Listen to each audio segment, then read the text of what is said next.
rin. Oh, see? Alam niya na nakakamera ka agad kaya nag-flying kiss, nag-close open. Oh, di?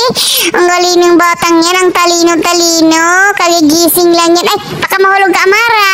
Ayan. Behave naman siya, guys. Pagkatapos niyang bumangon, nakaupo lang siya. Oh, pag-uwi, tulog ulit. Diyos ko, ayan, naging singer naman yung daddy mo. Kasi pag-ulit, tulog. Pag-alis, tulog. Saksakyan, tulog. Pag-uwi, tulog na naman. Talaga namang napapagod yung baby natin. Siguro napapagod yung baby natin sa pagbiyahe, diba?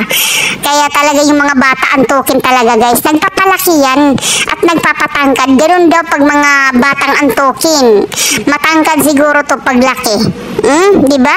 Kasi pag uwi, tulog. Pag alis, tulog. Kahit sa kotse, tulog. See?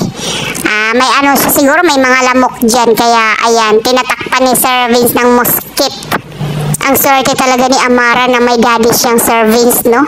Lahat talaga ng bata, need talaga ng daddy na ganyan. Yung maasikaso, walang labis, walang kulang yung pagmamahal. Sobra-sobra pa na pagmamahal. Sobra-sobra yung pag-aalaga. Yun nga lang, minsan nga lang kasi busy si Sir Vince. Pero grabe talaga, pag hindi siya busy, bumabawi talaga siya sa mga anak niya, guys. Well, unless kay Tali kasi malayo si Tali na sa US. Pero kapag bigyan siya ng pagkakataon ako, sobrang mapagmahal talaga siyang ama. Nakaka-proud talaga siyang daddy, di ba? So, yun lang po yung last reaction natin kay Sir Vince. Bye! Love you! Tutulog na ang daddy.